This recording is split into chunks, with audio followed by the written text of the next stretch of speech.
Anu's Kitchen and Lifestyle. Today's special இன்னைக்கு ஜாங்கிரி. நம்ம எல்லா ஃபெஸ்டிவல்க்கும் எல்லா ஃபங்க்ஷனுக்கும் வைக்கக்கூடிய ஃபர்ஸ்ட் வெண்ணெய் வைப்போம்னா ஜாங்கிரி தான் வைப்போம். ஸோ ரொம்ப கலர்ஃபுல்லான ரொம்ப டேஸ்டியான ஜாங்கிரி நம்ம வீட்டில் எப்படி செய்யறதுன்னு சொல்லி இன்னைக்கு வீடியோவில் பார்க்க போகிறோம்.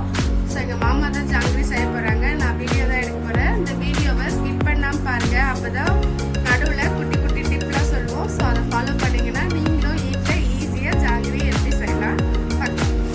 ஃபர்ஸ்ட் வந்து ஜாங்கிரி புளியறதுக்கு ஒரு கிளாத் ரெடி பண்றாங்க. அது எப்படின்றது மாமா சொல்லுவாங்க. இப்ப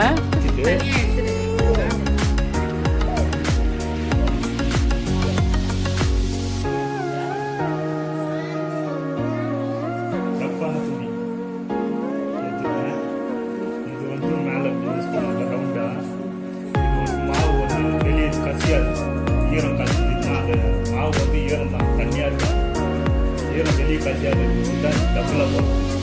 இது பெட்டியாக ரொம்ப தூரம் ஊரியும் போட்டோம்னா இந்த இடம் வந்து நமக்கு மடிப்பு வராது. மடிப்பு வந்துச்சுன்னா இதில் சந்தில் மாவு வரும். அதனால தான் இந்த மட்டும் சின்னதாக போடும். உங்களுக்கு ஈஸியாக புரிஞ்சிருக்கும்னு நினைக்கிறேன். இன்னும் கொஞ்சம் ஈஸியாக சொல்லணும்னா ஒரு காட்டன் கிளாத்தோ இல்லை ஒரு ஜீன் கிளாத்தோ இல்லை காடாவோ எடுத்துக்கிட்டு இந்த மாதிரி பாக்ஸாக ஒன்று, பாக்ஸை விட சின்னதாக ரவுண்டாக ஒன்று கட் பண்ணி ஃபஸ்ட்டு அதை சுற்றி வந்து ஸ்டிச்சஸ் பண்ணிக்கிறாங்க. ஸ்டிச்சஸ் பண்ணிக்கிட்டு பாருங்கள், இந்த மாதிரி ஃபுல்லாத்துக்கும் பண்ணிடணும். இன்னும் பண்ணிவிட்டு சென்டராக குட்டியாக ஹோல்ஸ் போட்டுட்டு இதுக்குள்ளார மாவு விட்டு தான் வந்து ஜாங்கிரி புளிவாங்க. அப்போ வந்து ஜாங்கிரி வந்து ஒரே மாதிரி ஷேப்பில் வரும் அப்படின்றதுக்காண்டியும் தான் இதை ரெடி பண்ணுறாங்க. இதுக்கு அடுத்து இதை சித்தி ரெடி பண்ணிட்டாங்க. நான் வந்து மாவு வந்து ரெடி பண்ணிட்டு இருந்தேன். பாருங்க, உதயம் உளுந்து இருக்கு இல்லையா, அந்த உதயம் உளுந்து தான் வாங்கி ஒரு 1/2 hour ஊற வச்சு நம்ம கிரைண்டர்ல இந்த மாதிரி வெண்ணெய் மாதிரி அரைச்சி எடுத்துக்கணும். பாருங்க எவ்வளோ சாஃப்டா இருக்கு, பார்த்தாலே உங்களுக்கு தெரியும். நம்ம கட்டியாக தான் அரைக்கணும் அப்படின்ல, இந்த ஸ்டேஜ்க்கு நம்ம இட்லி பாத்திரத்துக்கு அரைப்போம் இல்லையா, அந்த மாதிரி அரைச்சாலுமே போதும். ஸோ வந்து மாவு வந்து நல்லா நைஸாக இந்த அளவுக்கு அரைச்சிருக்கணும். மாவு வந்து நமக்கு பருப்பு வந்து இதில் வரக்கூடாது. அந்த மாதிரி சுற்றி விட்டு கிரைண்டரை தள்ளி தள்ளி விட்டு நீங்கள் மாவை பருப்பு இல்லாத அரைச்சி எடுத்துக்கணும். ஒரு பேட்ச் அரைச்சி எடுத்துட்டு நெக்ஸ்ட் பேட்ச் கிரைண்டரில் போட்டிருக்கேன். இப்போ மாமா வந்து ஜீரா வந்து காய்ச்ச போகிறாங்க ஜாங்கிரிக்கு. ஸோ வந்து நிறைய ஸ்வீட் ரெசிபிஸ் செய்ய போகிறதுனால நாங்கள் வந்து 10 kgக்கு சுகர் சிரப்பை ரெடி பண்ணணும். ஸோ என்னெல்லாம் செய்ய போகிறாங்கன்றத மாமா இப்போ சொல்லுவாங்க, என்ன ஸ்வீட்லாம் செய்ய போகிறோம் அப்படின்ட்டு.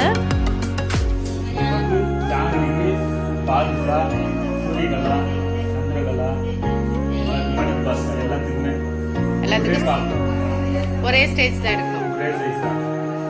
ஸோ இத்தனை ஸ்வீட்டும் இப்போ செய்ய போகிறாங்க. ஸோ அதுக்காண்டி தான் வந்து சுகர் சிரப்பு வந்து ரெடி பண்ணிகிட்டு இருக்கோம்.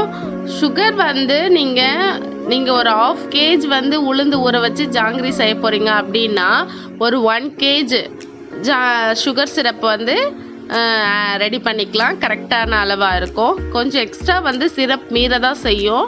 நம்ம அதை வந்து குலோப் ஜாமுன் அந்த மாதிரி ஏதாவது நம்ம செஞ்சுக்க வேண்டியது தான். ஸோ ஜாங்கிரி வந்து கொஞ்சம் டஃப் தான் சொல்லணும். ஸ்வீட் மாஸ்டர்ஸில் ரொம்ப எக்ஸ்பீரியன்ஸ் இருந்தால் மட்டும்தான் இந்த மாதிரி ஜாங்கிரி ஸ்வீட்லாம் வந்து செய்வாங்க. மற்ற ஸ்வீட்ஸ்லாம் வந்து கொஞ்சம் ஈஸி தான். ஜாங்கிரி புளியறது மட்டும் ஆயிலே புளிவாங்க. ஸோ ஃபஸ்ட்டு நம்ம சுகர் சிரப் ரெடி பண்ணிடலாம். சுகர் வந்து முழுகிற அளவுக்கு தண்ணி விட்டுட்டு இந்த மாதிரி நுரைச்சி வரும். இந்த மாதிரி நுரைச்சி வர்றப்ப சுகரில் இருக்கிற கெமிக்கல்ஸ் எல்லாம் கெமிக்கல் கலக்கிறதுனால இந்த கெமிக்கல் எல்லாம் மேலே அழுக்காக மேலே திரண்டு இந்த மாதிரி பால் ஆடை மாதிரி மேலே வரும். ஸோ இது வந்து உடையாமல் நம்ம எடுத்து ரிமூவ் பண்ணணும் அப்படின்னா சுற்றி வந்து ஓரத்துங்களில் தண்ணி விட்டுடணும். தண்ணி விட்டுட்டு நம்ம கேஸை சிம்மில் வச்சுட்டு நம்ம இருக்கிற ஜல்லிக்கரண்டியில் நம்ம மேலாட்டம் எடுத்தோம்னா அழகாக வந்துடும், அந்த அழுக்கெல்லாம் வந்துடும். ஒரு சிலர் வந்து பால் ஊற்றி கூட பால் அடித்து கூட அந்த அழுக்கை எடுப்பாங்கன்னு சொல்லுவாங்க. ஸோ வந்து இப்போ மாமா வந்து தண்ணி தான் விட்டு இந்த அழுக்கெல்லாம் வந்து எடுத்துடுறாங்க. ஸோ பாருங்கள், இந்த ஜல்லடையிலே இந்த அழுக்கெல்லாம் நுரைச்சி வந்துடுது நமக்கு மேலே பொங்கி. இந்த மாதிரி ஜல்லிக்கரண்டியை வச்சு இந்த அழுக்கெல்லாம் வந்து எடுத்துடுறாங்க, ரிமூவ் பண்ணிடுறாங்க. ஸோ சர்க்கரை வந்து ஒயிட்டாக இருக்கிறதுக்காண்டியும் ரொம்ப பொடிசாக்கணும் அப்படின்றதுக்காண்டியும் இதோட படிகாரம்லாம் வந்து சேர்ப்பாங்க. ஸோ அதெல்லாம் வந்து உடம்புக்கு வந்து கெடுதல். ஸோ இதை நம்ம ரிமூவ் பண்ணிட்டோம்னா நமக்கு ஸ்வீட் செய்கிறப்ப ஸ்வீட் சாப்பிட்றப்ப ஹெல்த் வைஸாக வந்து கொஞ்சம் நல்லாயிருக்கும். ப்ளஸ் டிஷ்ஷுமே நம்ம செய்ய போகிற ரெசிபியுமே வந்து இந்த அழுக்கெலாம் இல்லாமல் இதெல்லாம் ரிமூவ் பண்ணிவிட்டு நீங்கள் செஞ்சிங்கன்னா நல்லா வந்து ஷைன் கோட்டிங்காக இருக்கும். கலர் வந்து ரொம்ப ஷைனிங்காக இருக்கும். பாருங்கள், நம்மளோட சுகர் சிரப் வந்து சரி ரெடி ஆகிடுச்சு. நமக்கு வந்து ஒரு சிறு கம்பி பதம் தான் வேணும் ஜாங்கிரிக்கு. ஸோ வந்து லெமன் வந்து ஒரு ஆஃப் லெமன் 10 kg சுகருக்கு ஆஃப் லெமன் விடுறாங்க. நம்ம வந்து கிட்டத்தட்ட ஒரு 1 kg சுகர் சிரப் ரெடி பண்ணுறோன்னா 4 drops இல்லை 3 drops விட்டாலே போதும். இந்த சுகர் சிரப்பில் இந்த லெமன் ஏன் விடுறாங்கன்னா நம்ம செஞ்சு வச்சுருக்க சிரப் வந்து இதே ஸ்டேஜில் இருக்கணும், கட்டக்கூடாதுன்றதுக்காண்டி தான் இதை ஆட் பண்ணுறோம். ஸோ சுகர் சிரப் வந்து இதே ஸ்டேஜ்லேயே இருக்கும். சுகர் வந்து சிரப் வந்து ஹீட்டாக இருக்கணும் நம்ம ஜாங்கிரி போடுறப்ப. ஸோ வந்து கேஸ்லேருந்து சிரப்பை வந்து ரெடி ஆகிடுச்சு, எடுத்து வச்சிடறாங்க. இதோட வந்து ஏலக்காய் பொடியை வந்து ஆட் பண்ணாங்க. ஸோ அது ஸ்கிப்ட் ஆயிடுச்சு, என்னால் வீடியோ எடுக்க முடியல.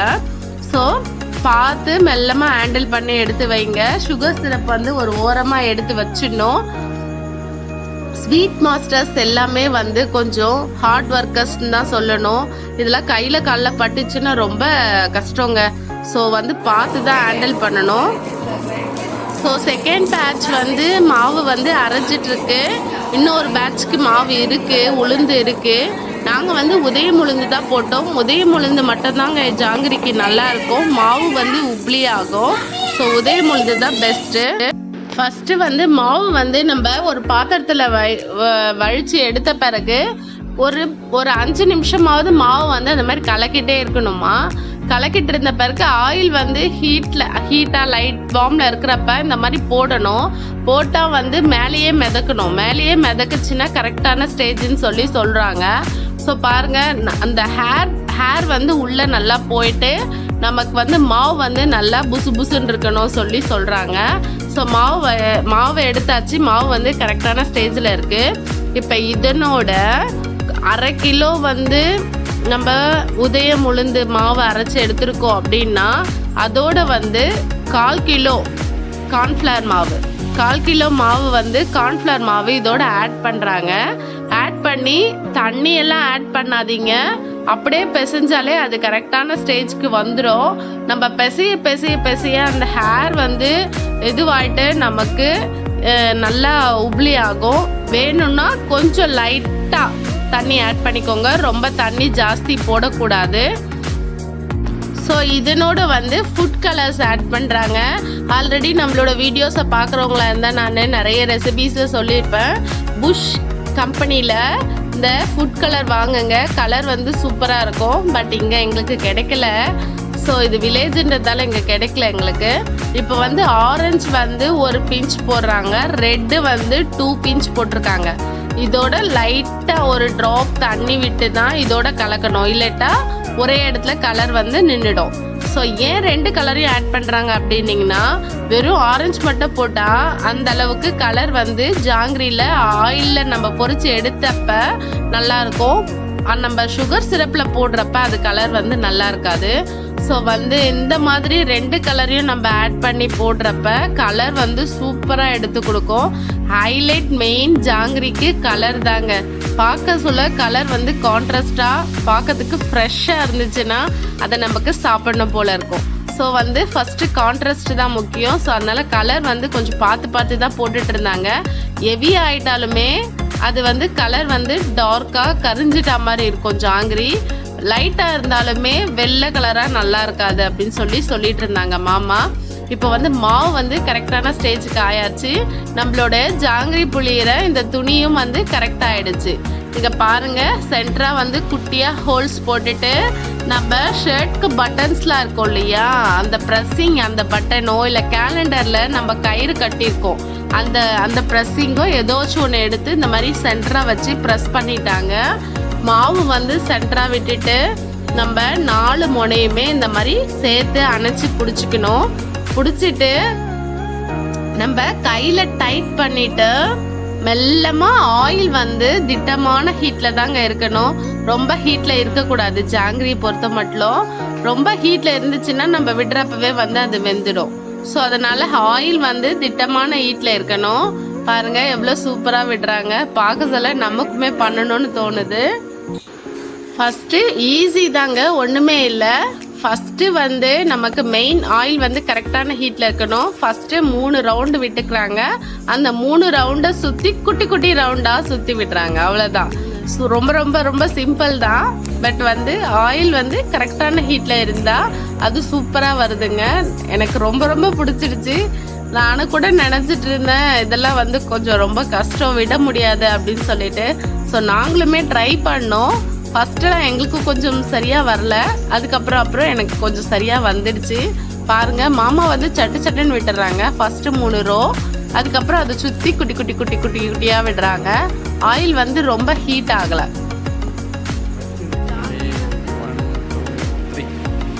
எப்பயும் ஜாங்கிரி செய்யறப்ப கண்டிப்பா ஹீட், ஆயிலோட ஹீட் வந்து கரெக்டான லெவல்ல இருக்கணும்.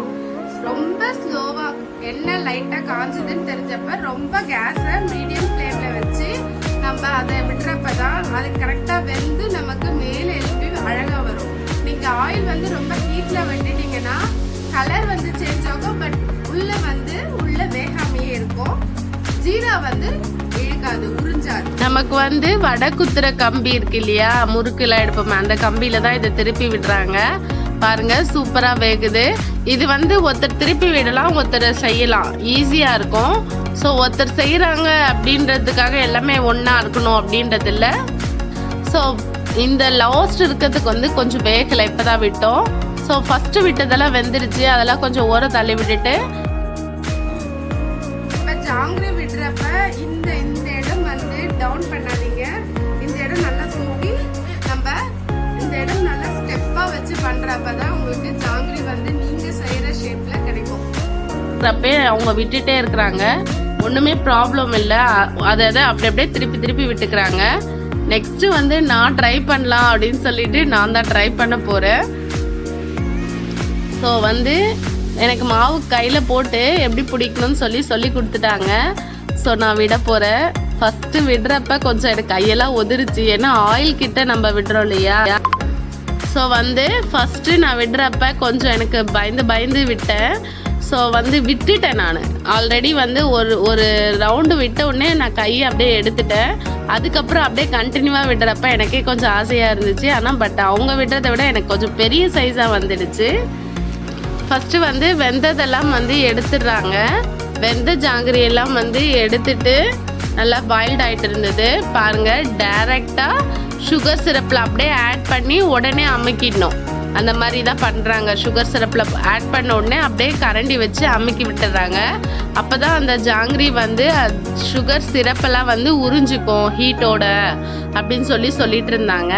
ஸோ மற்றதெல்லாமே எடுத்துட்ட பிறகு நம்ம ட்ரை பண்ணலாம் அப்படின்னு சொல்லிட்டு நானுமே வெயிட் பண்ணிட்டு இருந்தேன். ஸோ எல்லாமே வெந்துடுச்சு, கிட்டத்தட்ட ஆல்மோஸ்ட் 75% வெந்துடுச்சு. ஸோ நம்ம நெக்ஸ்ட்டு ட்ரை பண்ணலான்னு சொல்லிட்டு நான் மெல்லமாக விட்டேன். பாருங்கள், இந்த டைம் வந்து எனக்கு கொஞ்சம் நல்லாவே தான் வந்தது. பயம் தாங்க மெயின். நம்ம பயப்படாமல் தைரியமாக விட்டோம்னா நிஜமாக நம்மளாலையும் செய்ய முடியுது. நமக்கு ஷேப்லாம் ரவுண்டாக தான் வரணும் அப்படின்றது இல்லைங்க. ஃபஸ்ட்டு நம்ம விட கற்றுக்கணும், அதுக்கப்புறம் நம்ம ஷேப்பை பற்றி யோசிக்கலாம் அப்படின்னு சொல்லிட்டு நான் ஃபஸ்ட்டு விட தான் கற்றுக்கிட்டேன். ஆயிலில் ஹேண்டு வந்து முட்டி வந்து நம்ம தூக்கிட்டு முட்டி வந்து தொங்க விடாமல் ஸ்ட்ரைட்டாக நம்ம விட்டோம்னாலே அந்த ஜாங்கிரி வந்து கரெக்டான ரவுண்ட் ஷேப்பில் வரும் அப்படின்னு சொல்லிட்டு இருந்தாங்க எங்கள் மாமா. ஸோ எனக்கு வந்து நான் வந்து மெஹந்திலாம் போட்டிருக்கிறதுனால எனக்கு ஒன்றும் இது கொஞ்சம் ப்ராப்ளம் இல்லை. பட் சைஸ் மட்டும் தாங்க கொஞ்சம் பெருசாக போயிடுச்சு, வேறு ஒன்றும் இல்லை. பட் இருந்தாலுமே நானும் செஞ்ச ஜாங்கிரி நல்லா தான் இருந்துச்சு. நெக்ஸ்ட்டு வந்து அம்மு ட்ரை பண்ணுறா. அவளுக்குமே ஃபஸ்ட்டு கொஞ்சம் சொதப்பிச்சு. பட் செகண்டு தேர்டு ஒன்றுலாம் கொஞ்சம் நல்லா தான் வந்துச்சு.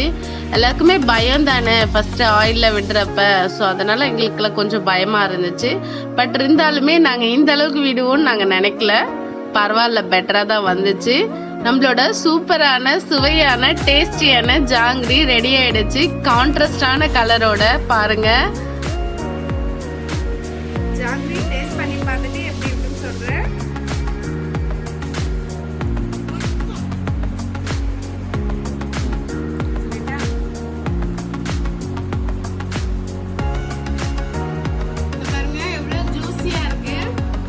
ரொம்பவே ஸ்வீட்டா இருக்கு. நம்ம போட்டப்ப இந்த ஜூஸ்லாம் வெளியே இருக்கும் ஸ்வீட்டு.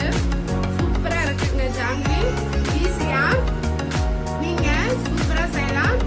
இந்த வீடியோ உங்களுக்கு பிடிச்சிருந்தா லைக் பண்ணுங்க, ஷேர் பண்ணுங்க, கமெண்ட் பண்ணுங்க, சப்ஸ்கிரைப் பண்ணுங்க. Thank you for watching. எங்களோட ஜாங்கிரி எப்படி இருந்ததுன்னு எனக்கு கீழே கமெண்ட் பாக்ஸ்ல கமெண்ட் பண்ணுங்க. தேங்க்யூ ஃபார் வாட்சிங். பை.